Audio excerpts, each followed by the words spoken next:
World of instant information on your fingertips, right? Our reliance on online news sources is greater than ever.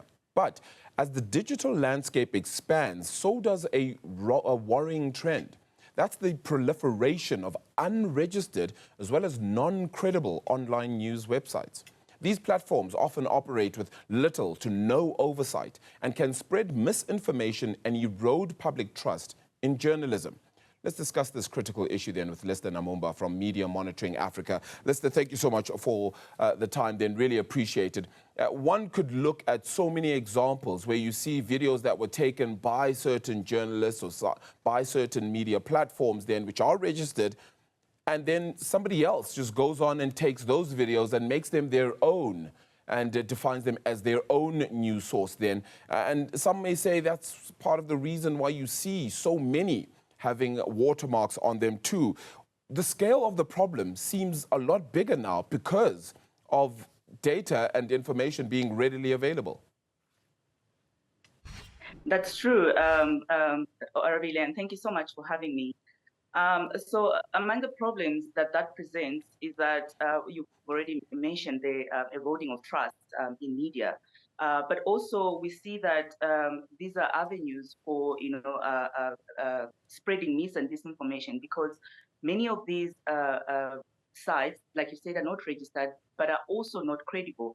And other than just taking the work of credible and trusted journalists and using that work as their own or passing it as their own, they're also, putting, if I can even go as far as saying, taking food out of the credible journalist, tables, because then you have somebody who's put in all this work, somebody who's trusted and is credible, and that unfortunately might not even have that much of a large audience.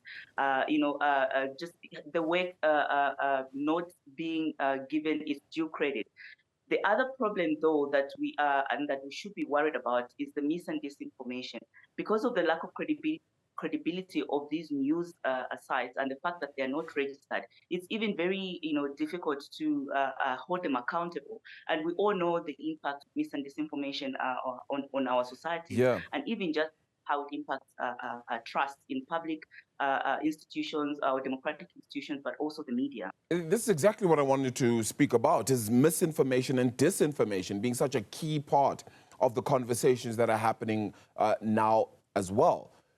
Is this going to be something that changes the conversation, and unfairly so, because facts may be misconstrued or stories may be taken out of context?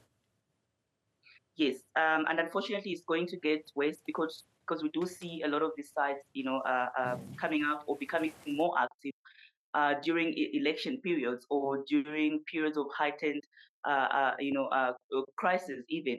And because South Africa is going to in an election period, we're going to see more of these, and we should be dealing with it. We should be talking about it, and there should be something that has to be done about it, because we cannot continue having, sources of information that are not, following ethical or editorial standards, that the same standards that credible journalists or media institutions are bound by. So it's a big problem that has to be dealt with urgently, especially that we're going in the election period. Yeah, accountability, self-regulation, ethics, do all of those still hold when you think about media then in South Africa? Yes, but then when we're talking about regulation or self-regulation, we need to move, the old model of regulation has to be updated, because now we have, like you said in the beginning, many people accessing their news, on their devices or on their smartphones. And so there's a lot of, sources of information, and unfortunately, not all of them are credible. Like I said, not all of them are bound by the same ethics. So it is a big problem that has to be dealt with.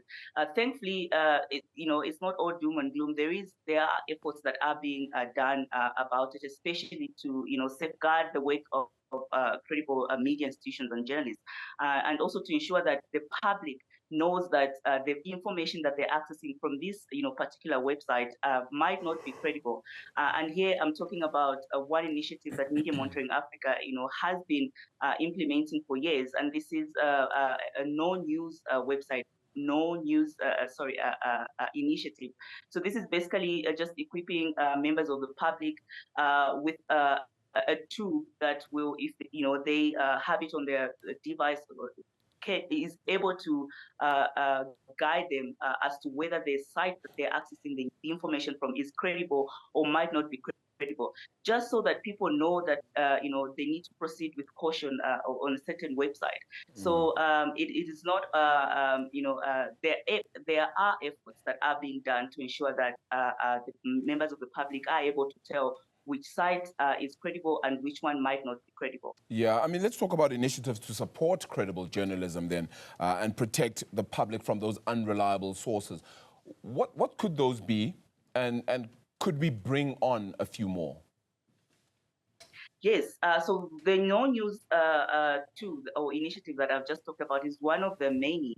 There are also other tools, that enable the public to do something about the mis and disinformation, for instance, that they encounter online. So, for instance, you are, surfing your own, browsing, or the word eludes me, but you are on your smartphone, you are on that website, you are accessing, reading the content there, and you find content that you think might be mis and disinformation.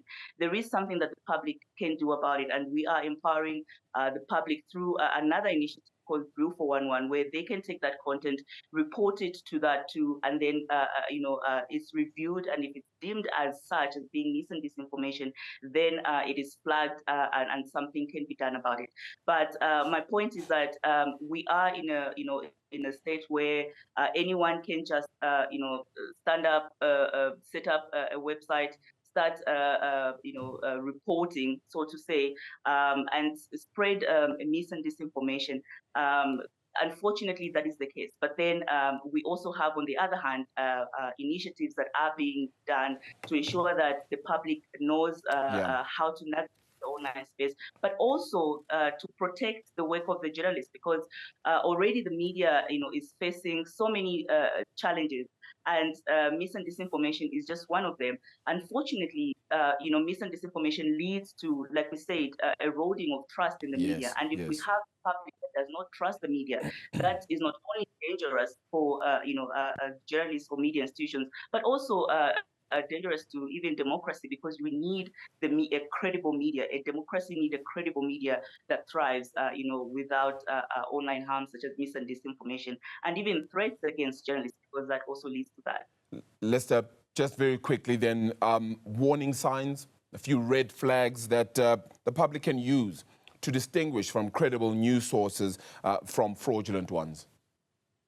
The first one, if people navigate or familiarize themselves with the No News initiative, this is you just download it on your device, and it's able to tell you whichever website you go to, it's able to give you an indication whether what you are engaging with is credible or maybe questionable. That's the first one. But then I guess the easiest one that people can tell is when you go to a website, just check their contact information. Is there contact information on that news website? Can you contact that news website and maybe complain? You find that many of these sites do not even have contact information or other information that tells who is behind that website. So there's so many ways that people can tell, but the surest way is for people to familiarize themselves with initiatives such as No News, but also other media and information literacy skills. And this is why it becomes very important for the media and the public to be equipped with these important skills, so that they're able to tell and navigate online spaces, particularly news content, freely and trusting that it is credible. Lester Namumba, appreciate the time. Thank you so much for helping us unpack that. And as you said, as we head towards those elections, this could be very important as well. Lester Namumba from Media Monitoring.